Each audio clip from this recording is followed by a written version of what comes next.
Buen día, República Oriental del Uruguay. Espero que se encuentre usted muy bien.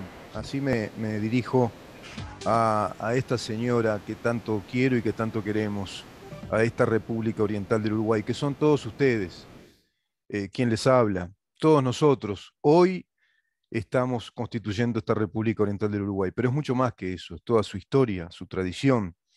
Y su tradición está viva en muchos aspectos, en otros no, no tanto porque lamentablemente tenemos un, digamos, elemento extraño, una ideología internacionalista que va desfigurando tradiciones republicanas democráticas del país.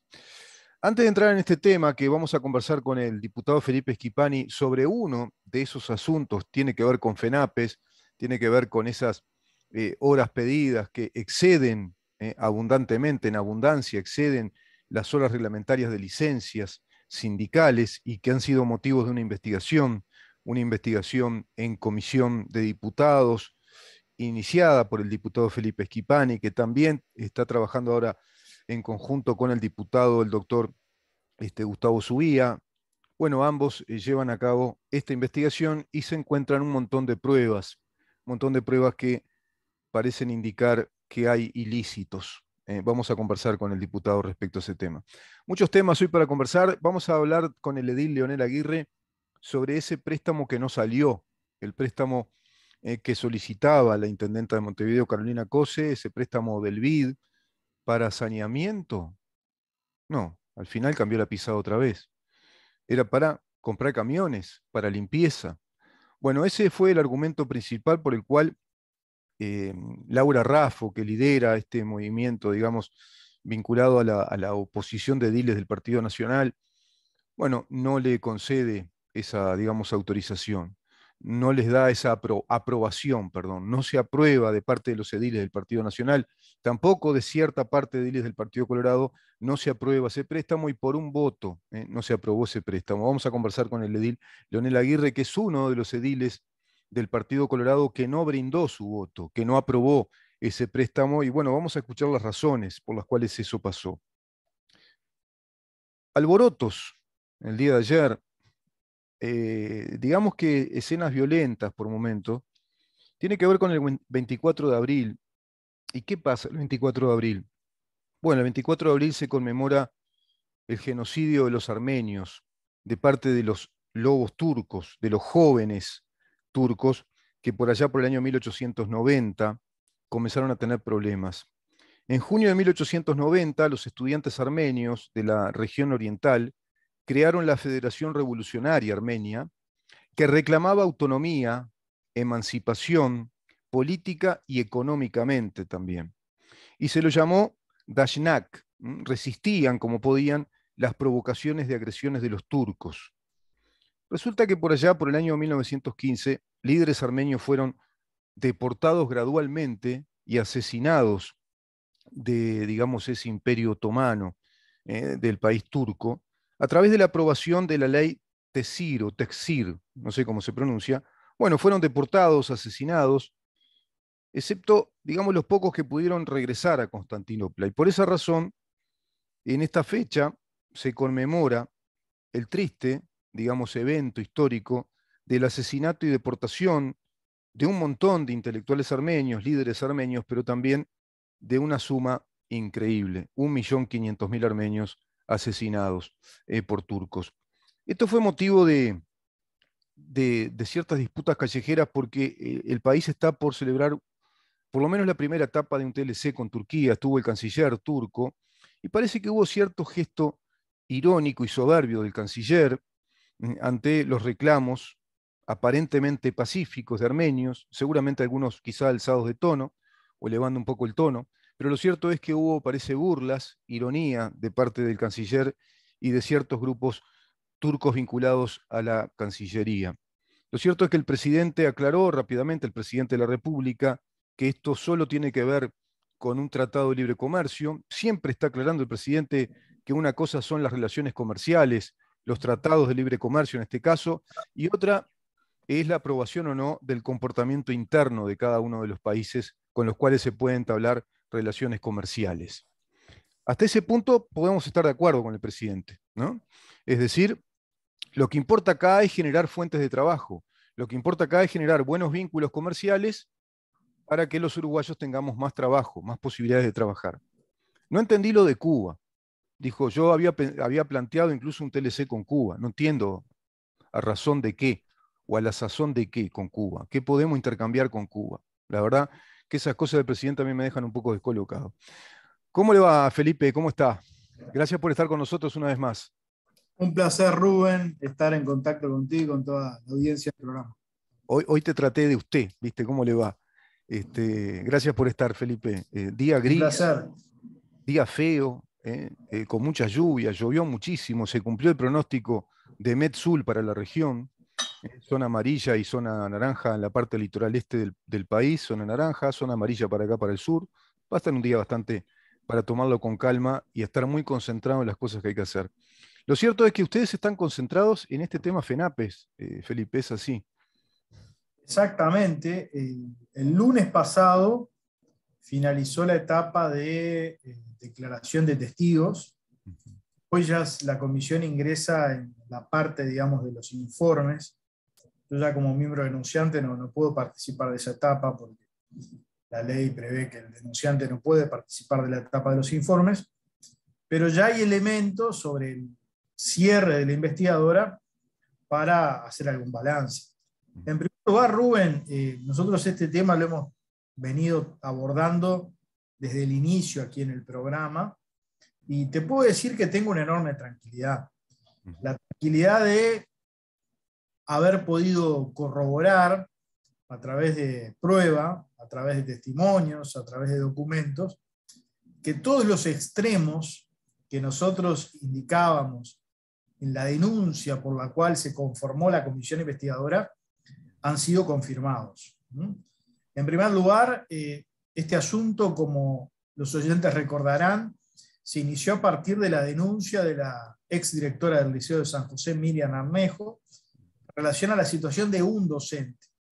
Fue ahí que nosotros hicimos un pedido de informes.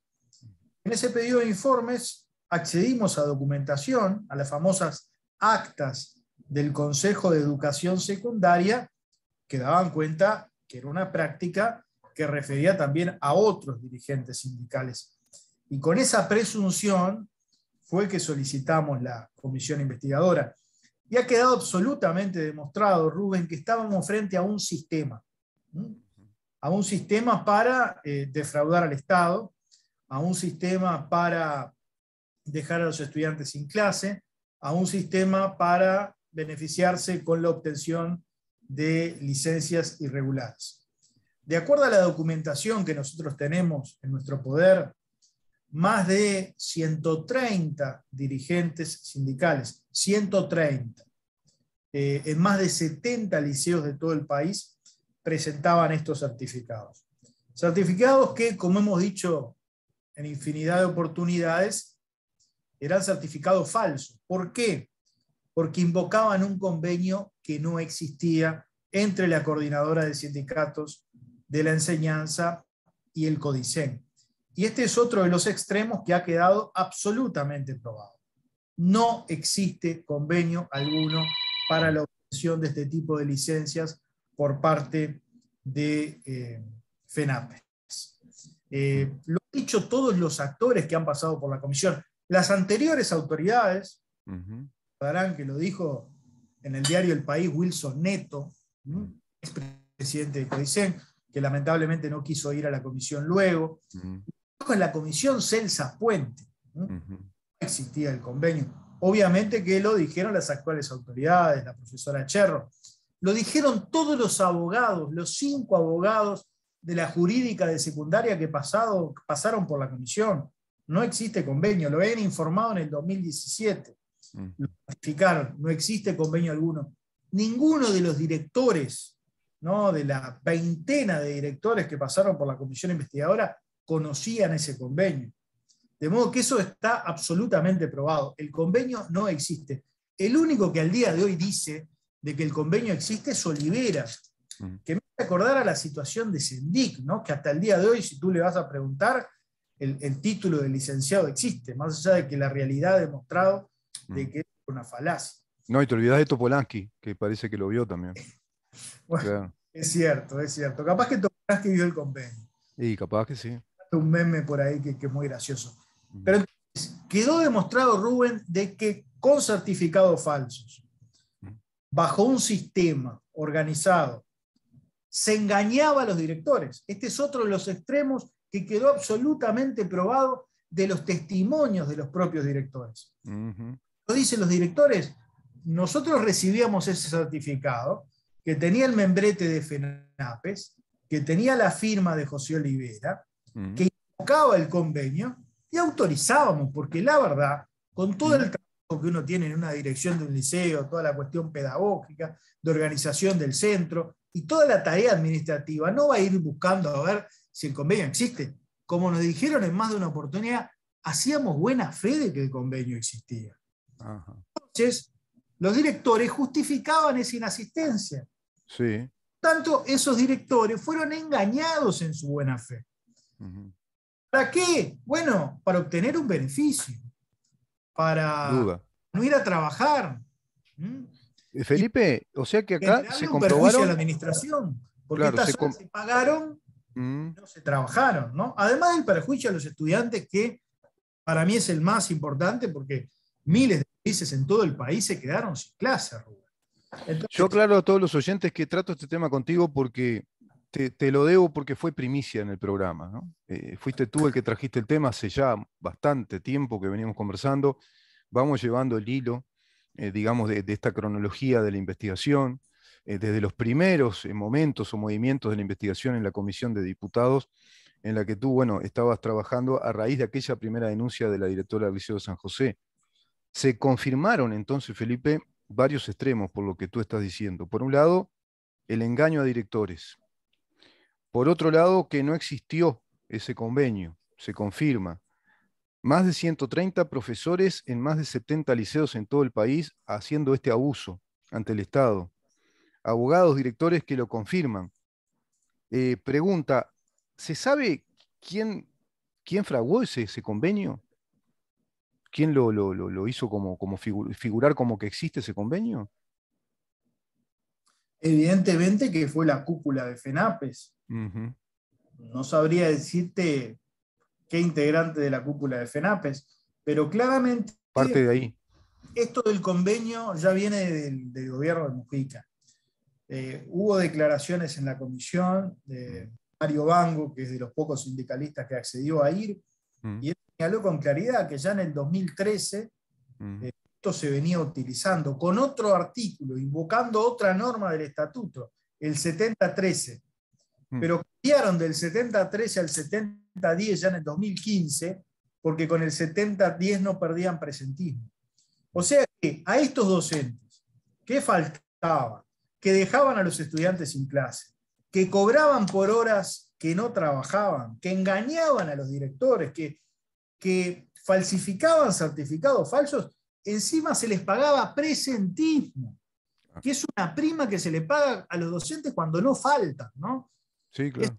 todo al revés. Y dejamos hablar un segundo del otro elenco de responsabilidades que refiere a las autoridades de secundaria, Mm, que abordaron este asunto, porque en el año 2017, como ustedes recordarán, la directora Arnejo plantea el asunto, mm, ¿no? Le eleva la duda a la jurídica de secundaria sobre esta situación, mm, sobre la situación de la MOICH.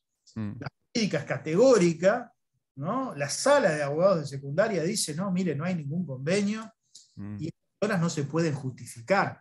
Y a partir de allí hay todo un manejo connivente entre las autoridades de secundaria y mm, la cúpula sindical, las actas, recordemos, refresquemos un poco lo que decían esas actas, ¿no? En donde Celsa Puente habla de una larga lista que le pasó el sindicato, en donde Javier Landón y el otro consejero de secundaria habla de que la decisión de justificar es una decisión política, en donde señala que no se puede someter al escarnio público a los docentes y por eso hay que mantener reserva sobre las cuestiones que se estaban deliberando de mm, justificar las sí. inasistencias. Hay responsabilidades clarísimas, hay actitudes de los ex consejeros que no tengo duda de que tienen apariencia delictiva, encubrimiento, abuso de funciones, advertidos de una situación delictiva, bueno, tiraron para el costado, ¿no? Sí, Actuaron claro. con absoluta connivencia con la cúpula sindical y no informaron al resto de los liceos, al resto de los directores, que estos certificados se estaban presentando, Claro. ¿no? De modo que hay responsabilidades de dos niveles, de la cúpula sindical por un lado y de los ex jerarcas de secundaria, ¿no? Hay una combinación de delitos acá, ¿no? Tremenda, como tú estás planteando, porque por un lado la connivencia de directores de secundaria que esgrimieron esas razones de no divulgar esto, de mantener el secretismo para no someter al escarnio público a docentes, pero a su vez hay documentos, es decir, hay certificados que apelan a ese convenio que no existió, es decir, hay falsificación ideológica, ¿no? De documentación. A su vez, hay defraudación al Estado, abuso de funciones, por supuesto. ¿Y todo esto va a la justicia? Sin duda. Sí. Rubén, si no hiciéramos la denuncia, Yo estaría... pregunto, ¿viste? Parezco un tonto porque ya los uruguayos estamos tan como castigados y ¿no? Escarmentados de que se investiga y después la justicia queda, duerme todo ahí o hay cosas que no. Porque viste que todavía no sabemos qué pasó con el Antel Arena. ¿Cuántos uruguayos se preguntarán, ¿no? ¿Qué pasó con esa sobrevaloración de costos?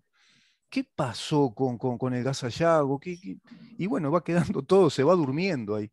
Pero esperemos que esto vaya, porque acá es impresionante, como tú decís, hay una asociación para delinquir.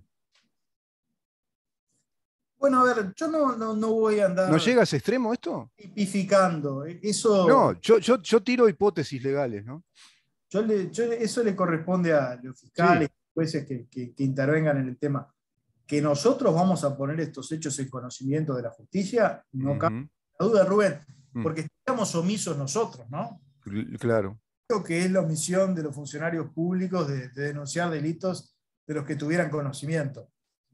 Yo te puedo decir como abogado, y en la comisión investigadora, afortunadamente, hay muy buenos abogados, ¿no? Está el Mm. doctor Díaz, ustedes lo conocen muy bien, está el doctor Eduardo Luz, que es un jurista de primera nota, profesor de Derecho Constitucional, bueno, su vida es fiscal con una experiencia penal Mm. muy dilatada. Está también la doctora Carmen Tort, que es una muy buena abogada. Yo soy también abogado, o sea, vemos 4 abogados en la comisión Mm. y todos coincidimos en que claramente hay conductas con apariencia delictiva, no hay ninguna duda. Nosotros vamos a poner en conocimiento de la justicia todos estos hechos para que se investigue, para que se indague. Los poderes indagatorios que tiene un fiscal o un juez son muy distintos a los que tiene una comisión investigadora. Y Mm. dejame hacer paréntesis aquí. Claramente el Frente Amplio y FENAPES han procurado vaciar a esta comisión. No han podido hacerlo porque realmente hemos podido relevar muchísima prueba. Tenemos más de 3.000 fojas de documentación, tenemos testimonios muy importantes, más de 30 testimonios que hemos podido obtener. Sin perjuicio de lo cual, como ustedes saben también, de FENAPES no quiso comparecer nadie a la comisión, ¿no? Sí. Vino Rivera y solo respondió a las preguntas que le hizo el Frente. Cuando nos tocaba preguntar a nosotros, huyó de sala. Y después no vino ningún otro dirigente de FENAPES. Tampoco vinieron ex autoridades, a excepción de Celsa Puente, pero el resto de las autoridades de los gobiernos anteriores del Frente Amplio no quisieron comparecer. Sí. El Frente Amplio se retiró de la comisión. O sea, hubo claramente una estrategia por deslegitimar a la comisión, por vaciar a la comisión de contenido. Lamentablemente no ocurrió eso. Tenemos una probanza muy importante y eso va a quedar demostrado en el informe final, en donde cada una de las cosas que nosotros señalemos va a estar probado. Claro. No estamos aquí haciendo elucubraciones o valoraciones personales, sino Sí, que sí. cada uno de los hechos ha quedado probado. Y por eso yo he hecho estos últimos días un llamado a los legisladores del Frente Amplio a que no se inmolen, ¿no? por conductas delictivas. Uno entiende que en el marco del referéndum el Frente Amplio tenía que defender a FENAPES por el rol que estaba jugando FENAPES en la campaña por el sí. Ahora ya pasó el referéndum, no se inmolen, ¿no? Porque van a terminar siendo cómplices de estos delincuentes, ¿no? Ya lo han demostrado, ¿no? Ya lo han demostrado, pero están a tiempo de reparar en esa conducta. Siempre es bueno reconocer errores, decir, oye, hacer el mea culpa, decir, nos equivocamos, vamos a corregir esto, no, esto no puede ser. No lo creo, sinceramente, no tengo mucha fe en ese sentido. Pero lo cierto es que ustedes han recabado mucha prueba, ¿no? Hay indicios probatorios fuertes, entonces ustedes están convencidos que hay una carga probatoria importante que justifica que esto pase a la justicia. Y después el fiscal, con todas las potestades de investigación que tiene, tendrá que tomar cartas en este asunto.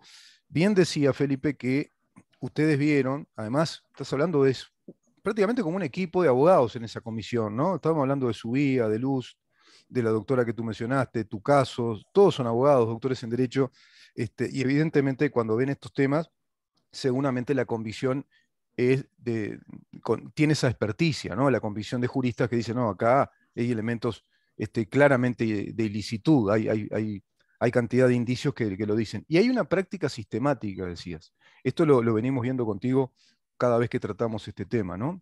130 profesores o más que asumían estas horas que no tienen ningún convenio y perjudicando alumnos, perjudicando a todo el país, en definitiva, cobrando horas, cobrando licencias que no se justificaban bajo ningún aspecto porque no hay ningún convenio. Un convenio que simularon existía, hojas membretadas que les hacían firmar a directores que se veían engañados por esto, falsificación documentaria.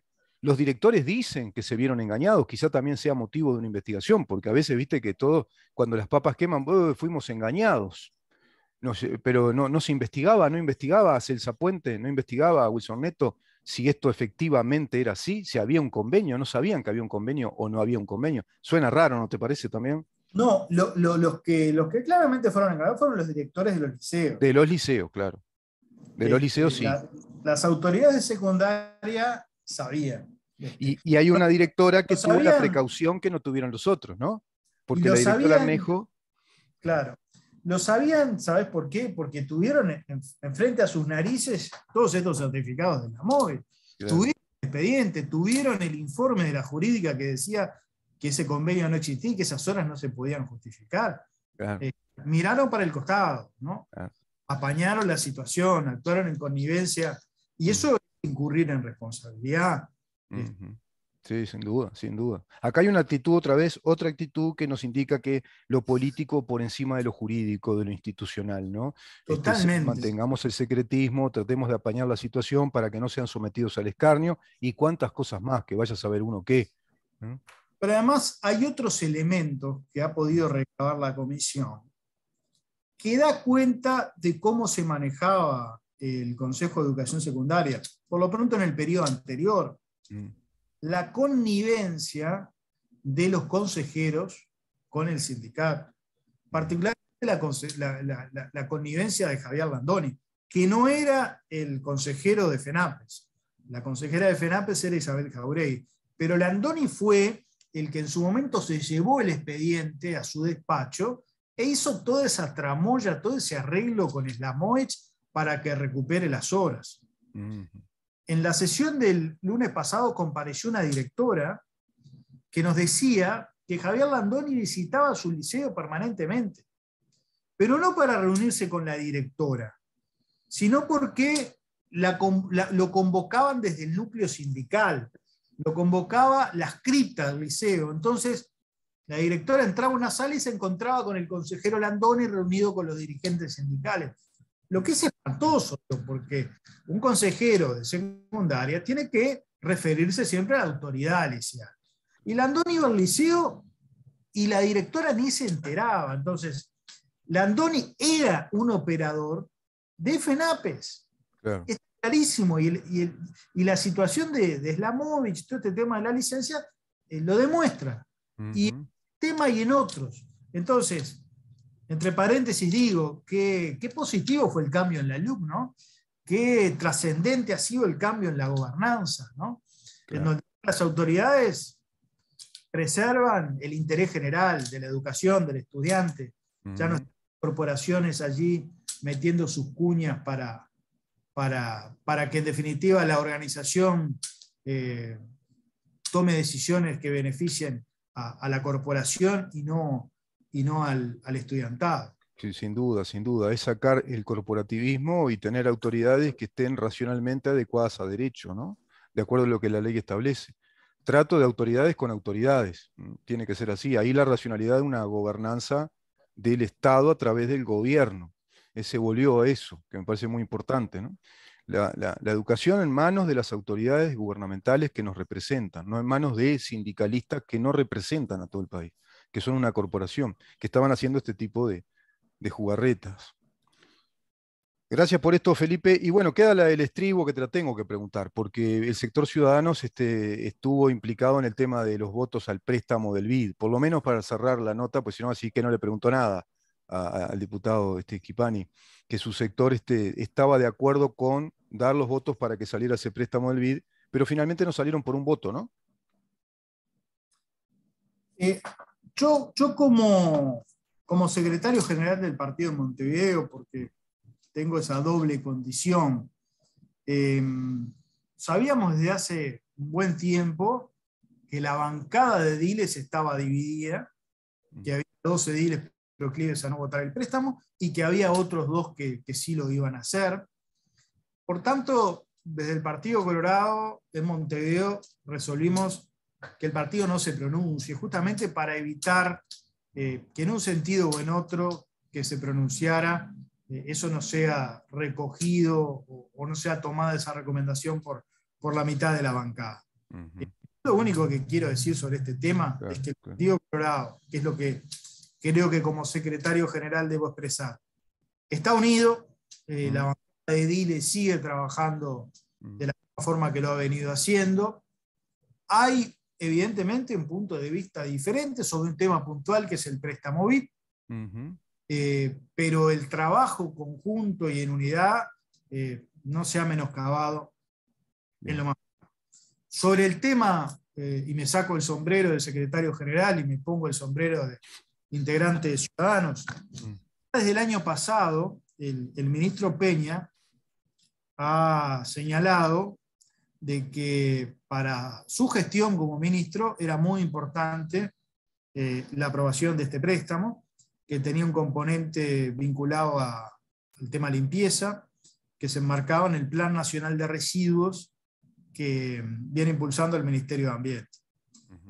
A su vez, esta inversión iba atada a otras inversiones que venía realizando su ministerio, y para él, en términos de gestión, era muy importante la aprobación de este préstamo.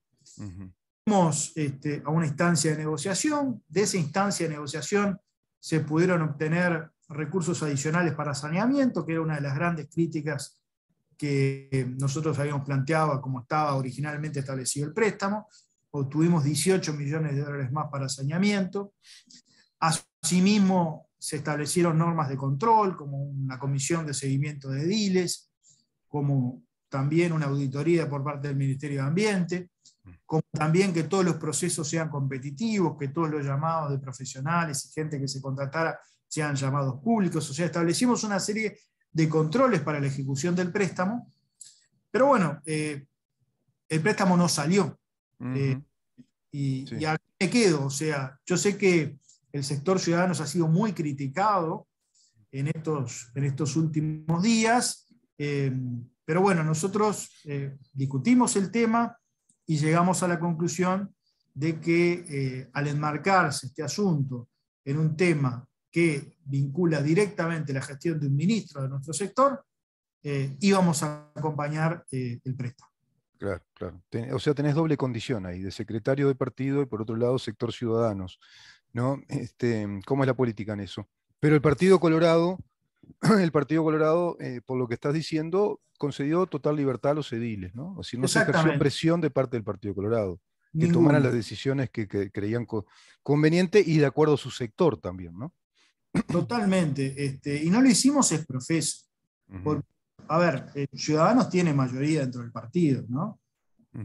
Ciudadanos podría haber, tanto en el Comité Ejecutivo Nacional como en el departamental, haber planteado el asunto, declarado el tema asunto político, y seguramente los ediles que no pensaban votar se iban a sentir muy incómodos. No lo hicimos.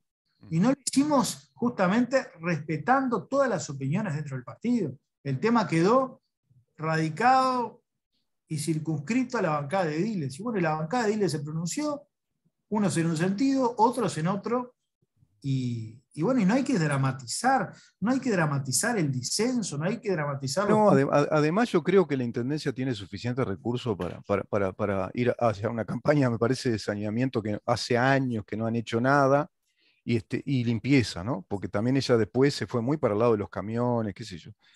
Siguió con el tema de limpieza. O sea, fue desvirtuando su propuesta original del préstamo para el saneamiento. Felipe, Totalmente. muchísimas gracias una vez más por estar con nosotros y te espero el próximo lunes. Veremos qué resultas hay de todo esto, si ya va a la justicia, si esto en manos de quién queda, de qué fiscal. Y bueno, acá hay mucha tela para cortar, evidentemente. Sin duda, el tema va a ser tratado en el plenario de la Cámara previa elaboración de informes. En este proceso los integrantes de la comisión están elaborando los informes que seguramente se someterán a consideración a mediados de mayo Ujú. y seguramente fines de mayo, principios de junio, se debatirá el tema en la Cámara. Confío en que se van a respaldar los informes y bueno, y después va a realizarse la notificación al Poder Judicial como corresponde. Claro, claro. Así es. Gracias, Felipe. Un Muchísimas abrazo gracias. grande, Rubén, un saludo a toda la audiencia. Igualmente, buena jornada, ¿eh? Nos vemos el próximo Gracias. lunes. El doctor Felipe Esquipani conversando con nosotros, diputado por el Partido Colorado, sector Ciudadanos y secretario además del partido. Vamos a una pausa y recibimos al edil, por tercera vía, también Partido Colorado. Hoy estamos colorados, Leonel Aguirre, que tiene la posición contraria a la que acaba de formular Felipe Esquipani respecto al préstamo BID. Quédate ahí.